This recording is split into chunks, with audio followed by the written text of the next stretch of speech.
Ako po si Sister Jodith Olivares from San Pedro, Laguna.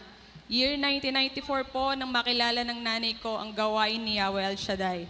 High school po ako nang regular na po ako naisasama ni nanay tuwing Sabado dito na po sa Amvel. At nung mag-college na po ako, na-expose na sa iba't ibang klaseng tao. May mga na-discover sa sarili hanggang sa na-confirm ko po sa sarili ko na ako po ay isang bisexual. Nagkakagusto po ako sa lalaki at sa kapwa ko babae. College din po nang magsimula po akong makipagrelasyon sa kapwa ko babae sa kabila ng aking pagdalo dito sa gawain. Nakagraduate po ako ng college, nakapagtrabaho, mas namulat sa kamunduhan hanggang dumating na po yung sunod-sunod na mabibigat na pagsubok sa aming pamilya. Year 2015 po nang mamatay po ang kaisa-isa kong kapatid na naging dahilan na rin po para itago at ilayo sa amin ang naiwan niyang anak. Same year na na-diagnose po ako na may tumor sa buto sa aking kanang kamay. Nag-undergo ng mga treatments, chemo, operation, nakaraos at pinagaling sa awa ng Diyos. Pero sa halip na makita sa aking mga gawa ang pagpapasalamat sa Diyos sa pagbibigay niya sa akin ng bagong buhay, ay nanatili po ako sa luma kong buhay. Mas lumala pa po dahil nung makabalik po ako sa trabaho, ay nag-out po ako sa pamilya ko. Siyempre po, hindi ito ay kinatuwa ng nanay ko. Nagkaroon po ulit ako ng babaeng karelasyon. Nagsimula na po akong lumayo sa Diyos. Halos hindi na po kami nagkakausap ni nanay at hindi man niya ako personal na mapagsabihan noon, alam kong palagi niya akong ibinubulong sa ating Diyos. Lumipas po ang ilang buwan, year 2017, nagkahiwalay po kami. Sa sobrang brokenness na naranasan ko noon, lalo po akong kumawala sa mundo. Inom dito, inom doon. Muli akong nakipag-date sa lalaki hanggang sa nabuntis po ako nang wala po akong boyfriend. Para makaiwas sa kahihiyan, agad po ako nag-resign sa trabaho ko kahit kakapromote ko pa lang po as supervisor.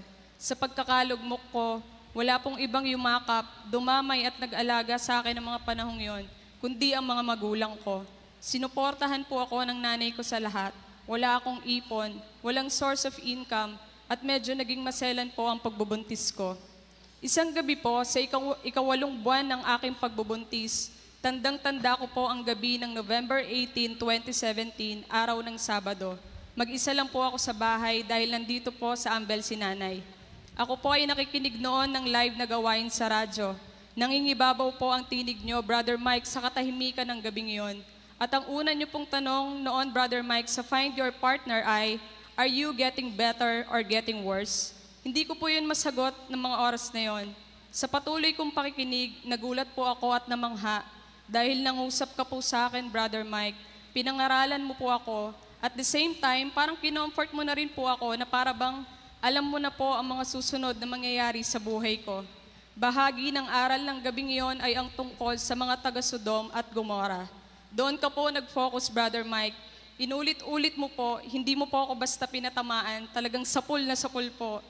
Ang sabi mo pa po noon, may mga taong nagpapakitang banal, naniniwalang may Diyos, pero hindi makita sa kanilang buhay ang kapangyarihan ng Diyos dahil natatangay sila ng uso ng mundo, na hindi nilikha ang babae para sa babae at hindi nilikha ang lalaki para sa lalaki.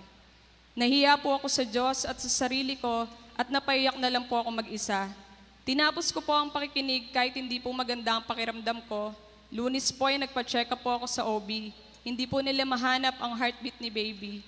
Sinalang po ako sa ultrasound habang umiiyak ay panay po ang dasal ko sa Panginoon na please Lord, ibigay mo na po sa akin to.